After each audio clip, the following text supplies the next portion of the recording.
और अब आपको सीधे झारखंड मुक्ति मोर्चा के मुख्यालय ले चलते हैं, जहां पर इस वक्त केंद्रीय महासचिव सुप्रियो भट्टाचार्य एक प्रेस कॉन्फ्रेंस कर रहे हैं। विभिन्न मुद्दों को लेकर क्या कुछ कह रहे हैं वो हम आपको सुनवाते हैं। कि पूर्व में देश के मंत्री रहे, इस राज्य के मुख्यमंत्री रहे लोग यदि पुलिस को धमकाने का काम करेंगे, यदि पुलिसिया जांच पर उनको धमकी देंगे, उनके ऊपर में बंदूक तानने का काम करेंगे, तो आम लोग कहां जाएंगे? यदि पुलिस ही दबाव में आ जाएगी, यह बहुत गंभीर सवाल है और ये संवैधानिक सवाल भी।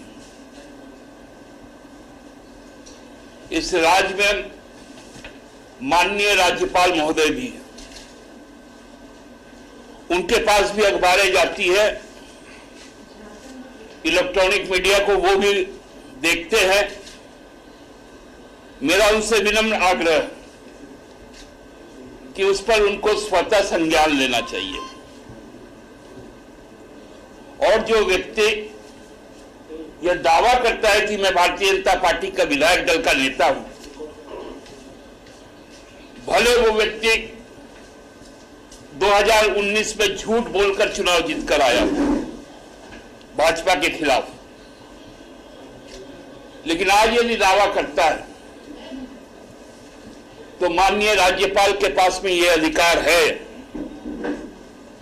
कि माननीय राज्यपाल उनकी सदस्यता से उनको बर्खास्त करें। यह संभव नहीं है कि संघीय ढांचा में रहकर जो विधायी शक्ति जिनके पास निहित है, वो कार्यपालिका और न्यायपालिका को अलोकतांत्रिक और असंवैधानिक तरीके से उंगली दिखाए। ये कौन सा नाटक है उनका? उनका एक सांसद है, उनका ट्वीट आता है जाति के नाम पर और धर्म के नाम पर कि इस पूरे मामले में जाति और धर्म को बांटा गया, कि यही भारतीय जनता पार्टी का संस्कार है। क्या भारतीय जनता पार्टी यह बताएगी कि उनके जो सांसद हैं, जिस प्रकार की बोली वो बोलते हैं, जिस प्रकार से वो भी पुलिस को धमकाते हैं, क्या यही भारतीय जनता पार्टी का संरक्षण है उनके पास साथ में?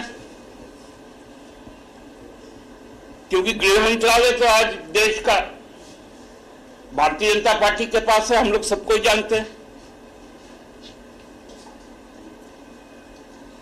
उसीलिए सबको डराना, सबको धमकाना,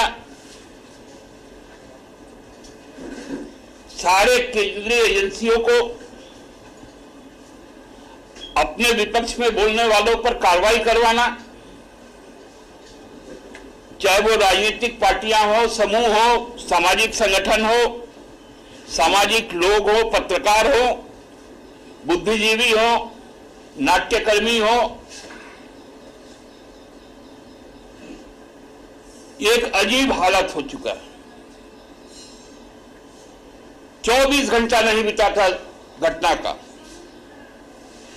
कि बाबूलाल जी सामने आ गए।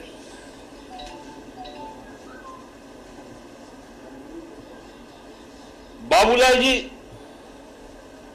पुलिस को यदि सहयोग करते कि मुझे मालूम है महाराष्ट्र से कौन कौन लोग आए, क्योंकि उन्होंने महाराष्ट्र मॉडल की बात की थी, तो पुलिस को इससे पहले भी ज्यादा सहूलियत होता। क्योंकि लग रहा है कि पूरा जो पटकथा है उसको बाबूलाल जी ने ही लिखा। उनके सबसे वरिष्ठ विधायक बोलते हैं हम लोग यदि विधायक खरीदेंगे तो पकड़े थोड़ी जाएंगे। कितना कॉन्फिडेंस है उनमें।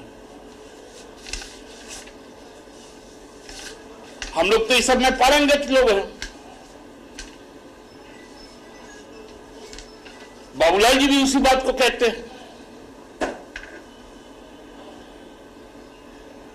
आप जांच के पहले किस प्रकार उनको सर्टिफिकेट दे सकते हैं? और जो भी कानून के शिकंजे में आए उनके पास तो पूरा न्यायिक अधिकार है कि वो निचली अदालत से सर्वोच्च अदालत तक जा सकते हैं। बाबूलाल जी को तो उस पर उनको सहयोग करना चाहिए। उनके तरफ से इन जैसे लोगों के लिए वकील ठीक कर लेना चाहिए बाबूलाल जी को। एक सवाल कल उन्होंने उठाया कि इस कांड का खुलासा राज्य के डीजीपी को करना चाहिए, नहीं तो एडीजी स्पेशल ब्रांच को कहना था। देखिए कितना स्पेसिफिक बात बता रहे हैं। नहीं तो रांची पुलिस को करना चाहिए था। कोई पार्टी क्यों करती? क्या राजनीतिक घटनाक्रम पर टिप्पणी करने का अधिकार पुलिस को है? राजनीतिक षड्यंत्र और राजनीतिक घटनाक्रम पर एकमात्र प्रतिक्रिया यदि कोई देता है तो वो राजनीतिक दल ही देता है। क्या बचकानी बात करते हैं आप? आपको कह के रखा है देवेंद्र फडणवीस की तरह सुबह 4 बजे आपको मुख्यमंत्री पद की शपथ दिलवा देंगे। रोज का रोज 3:30 बजे उठ के बेचारे तैयार होकर बैठ जाते हैं, कपड़ा लत्ता पहन के पूरा, कि 4 बजे ढुकना है और 4:15 बजे निकलना है मुख्यमंत्री का एक तख्ती लगाकर।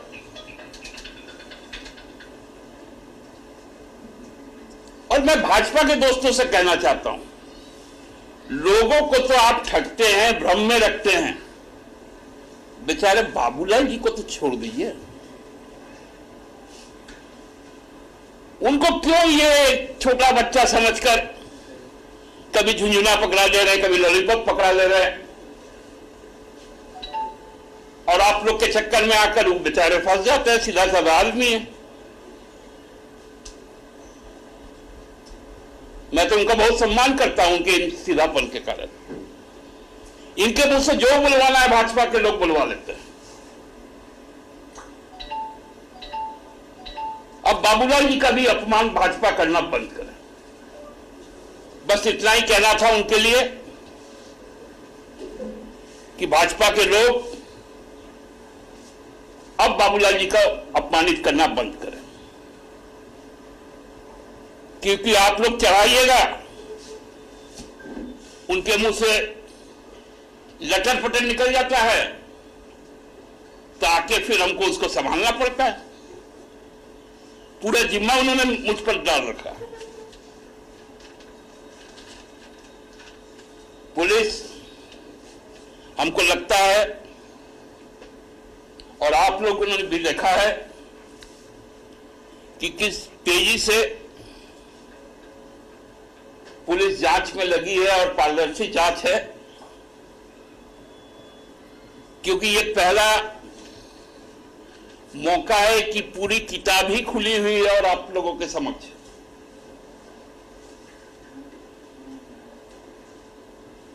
तो मैं समझता हूं कि चूंकि झारखंड में इस तरह का खेल संभव नहीं है मध्य प्रदेश की तरह कि आप किसी को इस्तीफा करवाकर पुनः जितवा लें, कर्नाटका की तरह कि इस्तीफा करवाकर पुनः जितवा लें। क्योंकि मैं अपने 81 विधायकों को जानता हूं, मुझे मालूम है कौन कौन विधायक अपने पार्टी का सिंबल छोड़ के दोबारा व्यक्तिगत तौर पर जीत सकता हो दूसरे सिंबल पे। मेरा भी 33 साल का राजनीतिक जीवन इस माटी के साथ जुड़ा हुआ है और मैं 81 विधायक को व्यक्तिगत तौर पर उनकी लोकप्रियता को उनके क्षेत्रों में जानता हूं, इसलिए ऐसा कोई काम यहां नहीं होगा। भाजपा इस तरह से